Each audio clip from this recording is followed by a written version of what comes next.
लालची मटर पराठे वाली। सुधा और विमल बहुत ही खुश दंपत्ति थे। दोनों की एक बेटी भी थी, करिश्मा, जिसकी परवरिश के लिए दोनों जी जान से काम किया करते थे। जहां सुधा लोगों के घरों पर झाड़ू पोछा किया करती थी, तो वहीं विमल अपनी एक छोटी सी पराठे की दुकान चलाता और 30 रुपए प्लेट के हिसाब से पराठे और सब्जी बेचा करता। सुधा रोज काम पर जाने से पहले सब्जी बनाकर चली जाया करती और विमल गरम पराठे बनाकर सेकता और लोगों को खिलाता। एक दिन सुधा चिंता करते हुए विमल से कहती है, जी करिश्मा बड़ी हो गई है और अब उसका कॉलेज में भी एडमिशन कराना है और अब उसके खर्चे भी बढ़ रहे हैं और हम दोनों की आमदनी से कुछ भी नहीं हो रहा है। अब किया भी क्या जा सकता है, तुम्हारी तनख्वाह तो घर के किराए में चली जाती है और मैं जो कमा कर लाता हूँ उससे घर का राशन ही आ पाता है और जो कुछ पैसे बचते हैं उसमें हम अपनी बेटी की पढ़ाई का खर्चा उठाते हैं। ऐसा कब तक चलेगा जी? मैं तो कहती हूँ आप भी मेरी तरह किसी के यहाँ झाड़ू पोछा का काम पकड़ लीजिए, क्योंकि पराठे तो कोई कभी खाने आता है तो कभी नहीं भी आता है। ऐसी बात मत करो, मैं जो भी काम करता हूँ खुद का करता हूँ। मुझे किसी के नीचे काम करने की आदत नहीं है, इसीलिए मैं वही करूँगा जो मेरा मन होगा। विमल ये बोलकर वहाँ से चला जाता है और सुधा बुरा मुंह बनाकर अपना काम करने लगती है। ऐसे ही दिन गुजरते हैं। अब विमल के पराठे कोई नहीं खाया करता था। एक दिन वो सुधा से कहने लगा, सुधा, कोई मेरे पराठे नहीं खरीद रहा। अब मेरे पास एक ही रास्ता है। और वो क्या जी? अब कौन सी तरकीब लाए हैं आप काम करने की? मेरी रेहड़ी के सामने एक अंडे पराठे वाला दुकान चलाता है और उसके पराठे बहुत बिकते हैं। तो मैं सोच रहा था कि अरे राम राम राम, आप ठीक तो हैं? आप जानते हैं ना कि हम पंडित हैं और शुद्ध शाकाहारी हैं। अब क्या हमारे इतने बुरे दिन आ गए हैं कि हम अंडे के पराठे बेचे? राम राम राम। अरे ओ भाग्यवान, पहले मेरी पूरी बात तो सुन लो। मैं ये कहना चाहता हूँ, क्यों ना हम भी किसी सब्जी के पराठे बेचें, जैसे आलू प्याज या मटर। लोग हमारी दुकान के पराठे खरीदने भी आएंगे और हमारी आमदनी भी बढ़ जाएगी। कुछ दिन के लिए तुम अपना काम छोड़ दो और मेरे साथ मेरे काम में हाथ बटाओ। अगर हम दोनों का काम चल पड़ा तो तुम्हें भी किसी के यहाँ नौकरी करने की जरूरत नहीं पड़ेगी। विमल और सुधा इस सोच में डूब जाते हैं कि अब वो किस चीज के पराठे बेचे, जिसके बाद दोनों मिलकर ये तय करते हैं कि वो मटर के पराठे बेचेंगे। लेकिन अब सुधा विमल के आगे एक शर्त रख देती है, ठीक है जी, मैं आपकी बात मानने को तैयार हूँ, लेकिन अगर आपका काम नहीं चला तो आप भी मेरी तरह किसी के घर काम पकड़ लेंगे, ताकि कम से कम उस काम से घर में लगी बंधी पगार तो आएगी। विमल मान जाता है, जिसके बाद दोनों मिलकर बहुत सारे मटर मार्केट से खरीद लाते और दोनों मिलकर मटर के पराठे बेचते हैं। एक दिन तो कोई नहीं आता, लेकिन धीरे धीरे उनकी दुकान पर भीड़ बढ़ने लगती है और ये सब देख सुधा लालच में आ जाती है। अरे वाह, आपने तो सही कहा था, अपने काम के अपने ही मजे हैं। जब मर्जी जाओ और जब मर्जी बंद कर दो और मालिक की कोई चिक चिक भी नहीं। लेकिन मैं सोच रही हूँ कि जब हमारे पराठे इतने अच्छे बिक रहे हैं तो क्यों ना हम सस्ता तेल इस्तेमाल करें, ताकि इससे कुछ और पैसे बच जाएंगे। कैसी बात कर रही हो तुम? ग्राहक भगवान होता है। अब हम भगवान की सेहत के साथ कैसे खिलवाड़ कर सकते हैं? जी भूलिए मत, ये काम हम दोनों का है, इसलिए मैं भी फैसला ले सकती हूँ और हम ये काम अब करिश्मा के कॉलेज के बाहर लगा लेते हैं। बहुत सारे बच्चे लंच के समय पराठे खरीद सकते हैं और हमारा काम अच्छा चलेगा। करिश्मा की छुट्टी पर मैं उसे लेकर घर चली जाया करूँगी और करिश्मा को साफ बोल देंगे कि वो हमारे मटर के पराठे ना खाए, ताकि उसकी सेहत को कुछ ना हो। और आखिर हम ये सब उसी के लिए तो कर रहे हैं ना। ऐसे ही कुछ दिन गुजरते हैं। अब सुधा और विमल करिश्मा के कॉलेज के बाहर पराठे की दुकान लगाते हैं। उनकी दुकान पर कई मासूम लड़के लड़कियां पराठे लेने आया करते हैं और जब करिश्मा पराठे लेने आती है तो सुधा उसे पराठे देने से मना कर देती है और उसे वहाँ से भेज दिया करती है। एक दिन करिश्मा की दोस्त रानी उसे कॉलेज में कहती है, क्या बात है करिश्मा, सब तेरी मम्मी पापा के हाथ के पराठे खाते हैं, बस एक तू ही नहीं खाती। तुझे पता है ना कि वो मटर के पराठे बहुत स्वादिष्ट होते हैं। यार मैं कैसे खाऊं? मेरे मम्मी पापा मुझे खाने ही नहीं देते। शायद उनको लगता है कि अगर मैंने एक पराठा खाया तो मैं उनकी दुकान के सारे पराठे को खा जाऊंगी, इसलिए वो मुझे नहीं देते। कोई बात नहीं, लंच टाइम में मैं पराठे लेकर आ जाया करूंगी और हम दोनों बैठकर खा लेंगे। किसी को क्या ही पता चलेगा कि तू पराठे खा रही है। वाह, अब मैं भी अपनी मम्मी पापा के हाथ के पराठे खा पाऊंगी। ये तो बहुत अच्छी बात है। तुम तो मेरी बहुत अच्छी दोस्त हो रानी। ऐसे ही दिन बीतते हैं और सुधा के अंदर लालच बहुत ज्यादा आ जाता है। वो सस्ती और सड़ी मटर लाकर उनसे पराठे बनाती है और तेल भी बहुत ही खराब इस्तेमाल करती है और राशन में मिलने वाले आटे से ही पराठे को तैयार किया करती है। वो पराठे के साथ जो सब्जी बेचती है वो भी कई दिनों की बासी हुआ करती है और वही रानी और करिश्मा रोज लंच के समय खाया करते हैं। सारे बच्चे लंच में सुधा और विमल के ही पराठे खाया करते थे। एक दिन रानी की माँ सुमति सुधा और विमल के पास चिल्लाते हुए आती है और कहती है, आखिर क्या खिला रहे हो आप दोनों मेरी बेटी को? जब से यहाँ के पराठे खाने लगी है वो बहुत कमजोर होती जा रही है और आज जब कॉलेज से आई तो चक्कर खाकर गिर गई और तभी से उल्टियाँ भी कर रही है। अरे कैसी बातें कर रही हो तुम? तुम्हारी बेटी है, तुम जानो क्या खाती है। बेकार में हमारा नाम लगाने की जरूरत नहीं है। मैं जानती हूँ कि तुम्हें हमारा चलता हुआ काम देखकर जलन हो रहा है। अब जाओ यहाँ से। सुधा, ये तुम उनसे कैसी बातें कर रही हो? एक बार उनकी बात तो सुन लो कि हुआ क्या है। अजी क्या सुनना, आप देख नहीं रहे हो कि वो हमारे खाने पर इल्जाम लगा रही है कि हमारे पराठे खाकर ही इसकी बेटी बीमार हो गई है।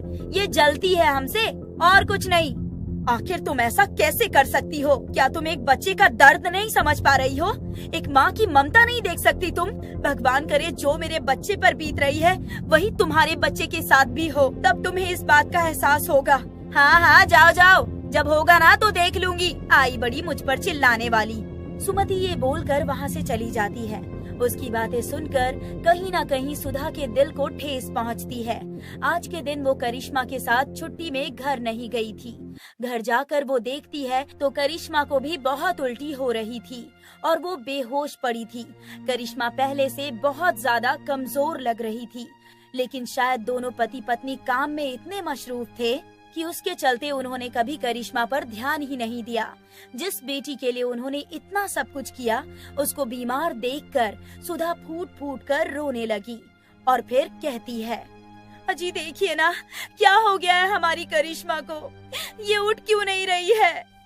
तुम अपनी बकवास बंद करो, ये सब तुम्हारी वजह से हुआ है। देख नहीं रही हो? ये वही लक्षण है जो कि सुमति जी अपनी बेटी के बताकर गई थी। और ये मत भूलो कि रानी उसकी कॉलेज की दोस्त है।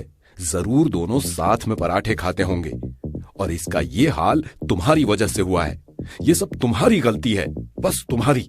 अब विमल करिश्मा को गोद में उठाकर अस्पताल लेकर जाता है और सुधा और विमल अपनी सारी जमा पूंजी मिलाकर उसका इलाज करवाते हैं। जिसके बाद करिश्मा होश में आ जाती है और सबको बताती है कि वो रानी के साथ छुप छुप कर पराठे खाया करती थी। और फिर सुधा उसके सामने रोते हुए कहती है, मेरी बच्ची मुझे माफ कर दे, मेरी वजह से आज तेरी ये हालत हुई है। मैंने हमेशा तेरा भला चाहा, लेकिन मैं भूल गई कि अगर मैं किसी और के बच्चे के साथ बुरा करूंगी तो मेरे बच्चे के साथ अच्छा कैसे हो सकता है। मैं वादा करती हूँ आज के बाद मैं कभी भी लालच नहीं करूंगी। जो भी बनाऊंगी वो दिल से बनाऊंगी। शुक्र है तुम्हें अक्ल आ गई और तुमने लालच छोड़ दिया। अभी भी देर नहीं हुई है।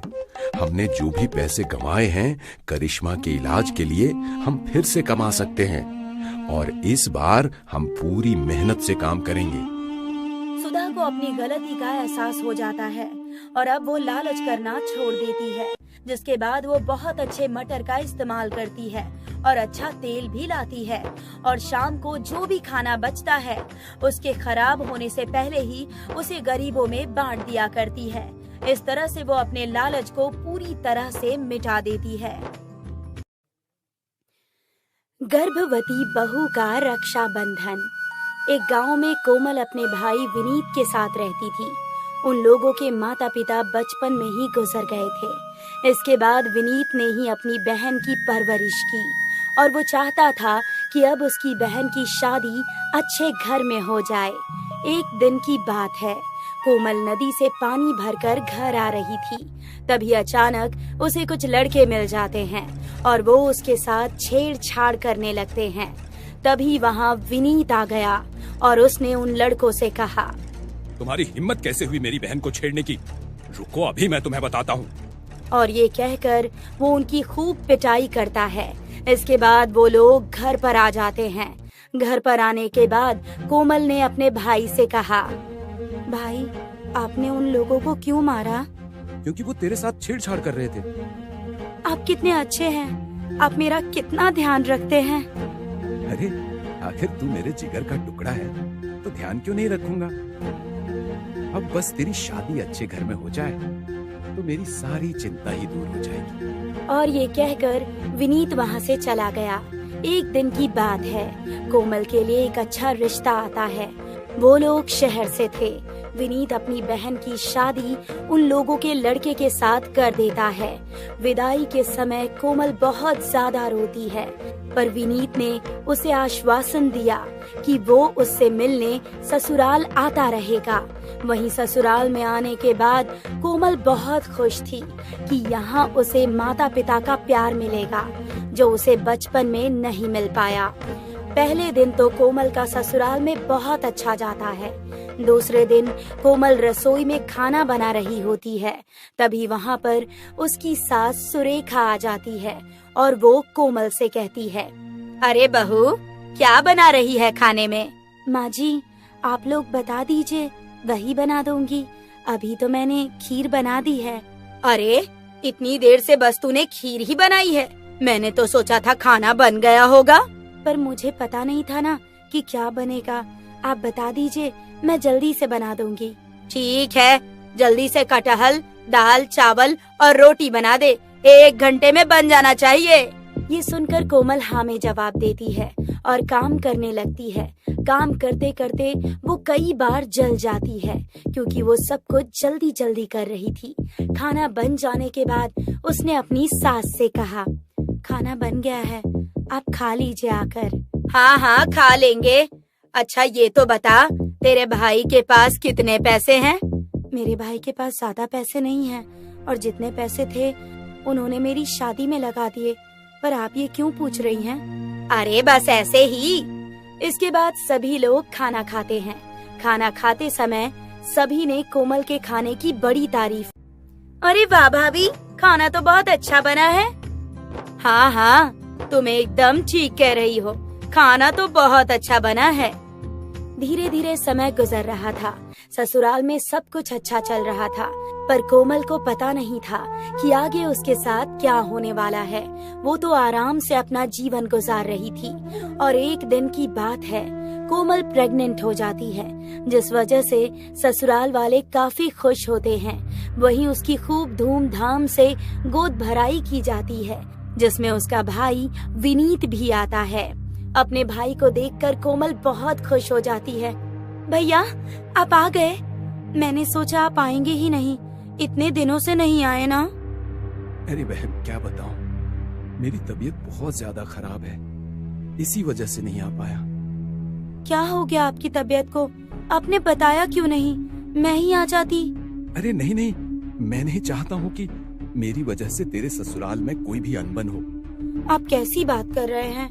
आप मेरे भाई हैं, आपकी वजह से मेरी ससुराल में क्यों अनबन होगी? बहन, तू समझती नहीं है, शादी के बाद लड़की का ससुराल ही उसका घर हो जाता है। तू मेरी चिंता मत कर, अब मैं बिल्कुल ठीक हूँ। इसके बाद वो लोग काफी देर तक बात करते हैं और फिर धूमधाम से कोमल की गोद भराई होती है। गोद भराई हो जाने के बाद विनीत वापस गांव लौट जाता है, जिस वजह से कोमल काफी दुखी थी। इस पर उसके पति रमेश ने कहा, अरे तुम दुखी क्यों हो रही हो? वो आता जाता रहेगा, और वैसे भी अगर वो नहीं आ पाया तो मैं तुम्हें गांव ले जाया करूंगा। क्या आप सच कह रहे हैं? अरे हाँ हाँ, अभी तक तुम्हें किसी बात के लिए मैंने मना किया है? ये सुनकर कोमल बहुत ज्यादा खुश होती है। धीरे धीरे समय गुजर रहा था।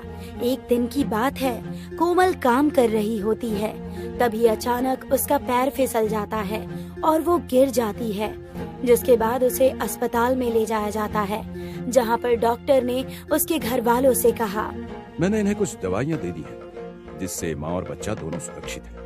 पर अब आप लोगों को इनका बहुत ध्यान रखना पड़ेगा, और अब इनका बच्चा नॉर्मल डिलीवरी से नहीं हो सकता है। इस वजह से इनका ऑपरेशन करना पड़ेगा।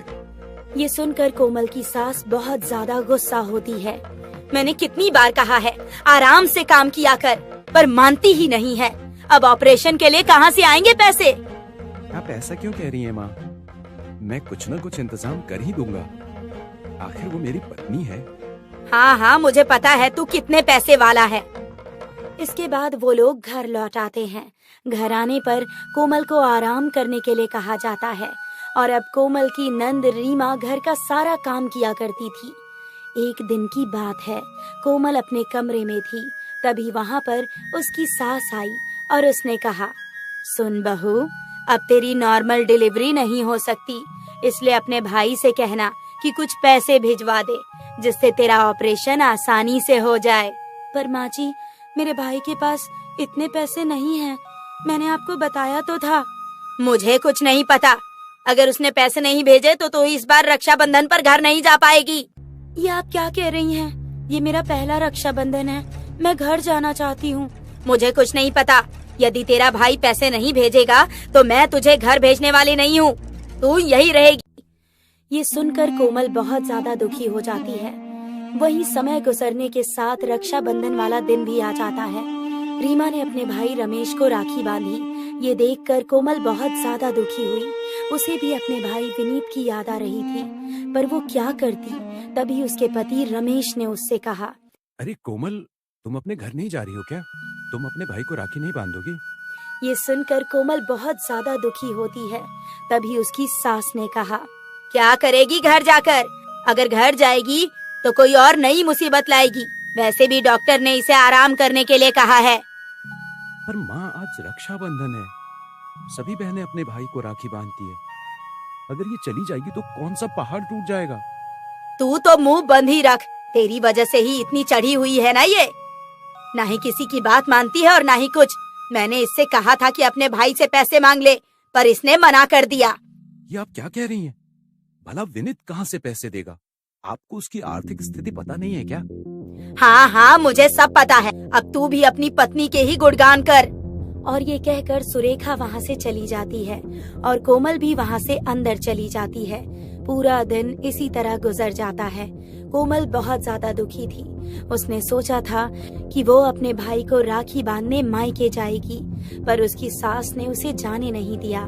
तभी उसे ऐसा लगा जैसे उसके भाई ने उसे आवाज दी, अरे कोमल, राखी नहीं बांधोगी मुझे?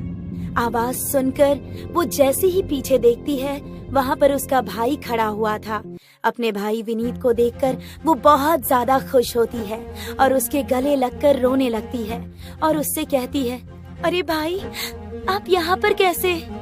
मुझे तेरा पति लाया है और उसने मुझे सब कुछ बताया, और मैं भी नहीं चाहता था कि तू इस हालत में वहाँ पर आ, इसीलिए मैं खुद ही आ गया। ये सुनकर वो अपने पति की तरफ देखती है और उनसे कहती है, मैं आपका धन्यवाद कैसे करूं? मुझे तो यकीन ही नहीं हो रहा है कि आपने ये सब किया। अरे पगली, तू मेरी पत्नी है। भले ही तू मायके नहीं जा सकती थी, तो क्या हुआ? तेरा भाई तो आ ही सकता था। ये सुनकर कोमल बहुत ज्यादा खुश हो जाती है और इसके बाद वो अपने भाई को राखी बांध देती है। जब सुरेखा ने ये देखा तो वो काफी ज्यादा गुस्सा हुई, पर रमेश ने उससे कहा, माँ, यदि आपकी बेटी के साथ भी उसके ससुराल वाले ऐसा ही करें तो आपको कैसा लगेगा? क्या आपको अच्छा लगेगा? उनकी इतनी हिम्मत जो मेरी बेटी के साथ ऐसा करेंगे, वो ऐसा कुछ भी नहीं कर पाएंगे। तो इसी तरह आपको भी किसी दूसरे की बेटी के साथ ऐसा नहीं करना चाहिए। ये सुनकर सुरेखा को अपनी गलती का एहसास होता है और वो कोमल से माफी मांगती है। मुझे माफ कर दे बहू, मुझसे गलती हो गई। कोई बात नहीं माँ जी। इसके बाद विनीत और उसके ससुराल वाले काफी खुश होते हैं और फिर विनीत अपने गांव वापस लौट जाता है।